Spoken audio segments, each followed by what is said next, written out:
नमस्कार शेतकरी मित्रांनो, स्वागत आहे तुमचं आपल्या सिद्धार्थ आरोटे डेली ब्लॉग या चॅनलमध्ये। तर अखेर शेतकऱ्यांच्या प्रतीक्षेला आज यश आलेलं आहे आणि 9 जिल्ह्यांमध्ये जी काही दुष्काळ नुकसान भरपाई झालेली होती, दुष्काळ पडलेला होता, म्हणजेच सरासरी पावसाचं प्रमाण लक्षात घेऊन 21 दिवसापेक्षा जास्त पडलेला पावसाचा खंड म्हणजेच तिथे दुष्काळ जाहीर केला जातो आणि त्याचबरोबर झालेली अतिवृष्टी। तर याच्या अगोदर जी झालेली अतिवृष्टी आहे तर ती 9 जिल्ह्यांमध्ये झालेली आहे, म्हणजेच 9 जिल्ह्यातील शेतकऱ्यांचं मोठ्या प्रमाणावरती पिकाचं नुकसान झालेलं आहे। तर ते कोणत्या पिकांचं झालेलं आहे, त्याचबरोबर नुकसान भरपाई किती मिळणार आहे हेक्टरी, तर या 9 जिल्ह्यामध्ये किती शेतकरी पात्र झालेले आहे याची सविस्तर अपडेट आज आपण आपल्या व्हिडिओच्या माध्यमातून घेणार आहोत। त्यापूर्वी तुम्ही जर चॅनलवर नवीन असाल तर असेच शेतीविषयक नवनवीन व्हिडिओ बघण्यासाठी चॅनलला सबस्क्राईब करा। व्हिडिओ कुठे स्क्रिप्ट करू नका। 9 जिल्ह्यांमध्ये तुमचा सुद्धा जिल्हा असू शकतो। तर शेतकरी मित्रांनो, खरीप पीक विमा जो काही आहे तो पीक विम्याच्या दुसऱ्या टप्प्यासाठी 9 जिल्ह्यांना नुकसान भरपाई ही मंजूर करण्यात आलेली आहे आणि ती वाटपाला देखील बऱ्यापैकी सुरुवात झालेली आहे। त्याचबरोबर तर यामध्ये पहिला टप्पा जो आहे तो 965 कोटी रुपये शेतकऱ्यांच्या खात्यावरती जमा करण्यात आलेले होते। तर आता दुसरा जो टप्पा आहे तो या 9 जिल्ह्यातील शेतकऱ्यांच्या खात्यावरती हा पीक विमा जमा करण्यात येणार आहे। तर हे जे काही 9 जिल्हे आहे ते यामध्येही ते पहिल्या टप्प्यामध्येही त्यांना बऱ्यापैकी पीक विमा हा मिळालेला आहे तेथील शेतकऱ्यांना, आणि दुसऱ्या टप्प्यात जो काही पीक विमा आहे तो सुद्धा आता मिळण्यास सुरुवात झालेली आहे। तर शेतकरी मित्रांनो,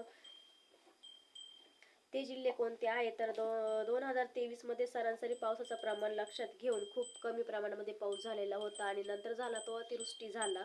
तर यामध्ये अनेक जिल्ह्यात आणि तालुक्यांमध्ये दुष्काळ परिस्थिती निर्माण झालेली होती आणि याचमध्ये शेतकऱ्यांना आता पेरणी करून पाऊस न पडल्यामुळे बी बियाणे आणि खते इतर मेहनतीचे पैसे देखील वाया गेलेले होते। तर याचमुळे आता शेतकरी आर्थिक संकटातून जात आहे आणि याच पार्श्वभूमीवरती आता शेतकऱ्यांना महाराष्ट्रातील 12 जिल्ह्यातील 47 लाख रुपयांची रक्कम जी काही आहे, 47,63,000 शेतकऱ्यांना अग्रिम पीक विम्याची जी काही रक्कम आहे ही 965 कोटी शेतकऱ्यांना ही रक्कम शेतकऱ्यांच्या खात्यावरती जमा करण्यात आलेली आहे। तर सर्व शेतकऱ्यांना पीक विमा हा दिवाळीपूर्वीच देण्यात येणार होता, परंतु काही कारणामुळे तो लेट झालेला आहे। तर तो आता येत्या 2 दिवसामध्ये केंद्र सरकारच्या माध्यमातून, राज्य सरकारच्या माध्यमातून जी काही कंपनी ठरवल्या गेल्या आहे, ज्या ज्या जिल्ह्यामध्ये जी कंपनी कार्यरत आहे त्या कंपनीच्या माध्यमातून हा पीक विमा त्यांच्या खात्यावरती वितरित केला जाणार आहे।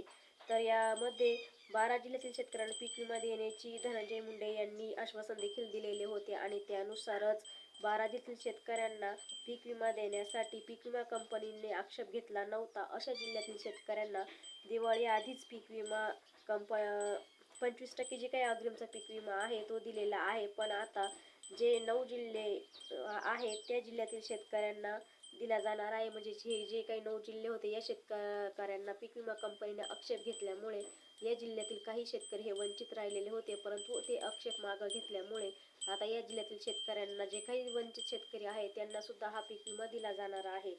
तर त्यामध्ये महाराष्ट्रातील यावर्षी 34 जिल्ह्यांपैकी अनेक शेतकऱ्यांनी आपला पीक विमा भरलेला आहे आणि यावर्षी राज्यातील सरकारने शेतकऱ्यांसाठी फक्त 1 रुपया पीक पाहणी करण्याची घोषणा केलेली होती आणि यामुळेच राज्यातील अनेक शेतकऱ्यांनी आपल्या खरीप हंगामातील पीक विमा जो काही आहे तो भरला होता आणि त्यानुसार त्या शेतकऱ्यांना आक्षेप न घेतल्यामुळे 12 जिल्ह्यातील शेतकऱ्यांसाठी हा पीक विमा भेटला आहे। परंतु जे आक्षेप घेण्यात आलेले होते त्यामध्ये हे 9 जिल्हे बसलेले होते, म्हणजे 9 जिल्ह्यांमध्ये आक्षेप घेण्यात आलेला होता, तर त्यामुळे हे 9 जिल्हे वंचित होते। तर दुसऱ्या टप्प्यामध्ये आता तो पीक विमा या शेतकऱ्यांना मिळणार आहे। तर या जिल्ह्यांची यादी सुद्धा प्रसिद्ध करण्यात आलेली आहे। तर शेतकरी मित्रांनो, कोणत्या 9 जिल्ह्यांमध्ये आक्षेप घेण्यात आलेला होता किंवा ते 9 जिल्हे वंचित होते तर ते बघूया। तर शेतकरी मित्रांनो, यामध्ये पहिला जो जिल्हा आहे तो म्हणजे बीड, बुलढाणा, वाशिम, नंदुरबार, धुळे, नाशिक, पुणे, अमरावती, त्याचबरोबर अहमदनगर। तर असे जे काही 9 जिल्हे आहे तर या 9 जिल्ह्यातील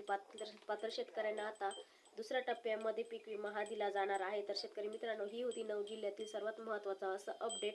तर पुन्हा एकदा मी 9 जिल्हे सांगणार आहे। तर त्यामध्ये पहिला जो जिल्हा आहे तो म्हणजे बीड, बुलढाणा, वाशिम, नंदुरबार, धुळे, नाशिक, पुणे, अमरावती आणि अहमदनगर। तर असे जे काही 9 जिल्हे आहे या 9 जिल्ह्यांना आता दुसऱ्या टप्प्यामध्ये जो काही पीक विमा आहे उर्वरित तो दिला जाणार आहे। तर ही होती 9 जिल्ह्यांची अपडेट। व्हिडिओ आवडल्यास नक्कीच लाईक शेअर करा, नवीन असेल तर चॅनलला सबस्क्राईब करा। पुन्हा भेटू अशाच एका नवीन व्हिडिओ सोबत, तोपर्यंत सर्वांना धन्यवाद।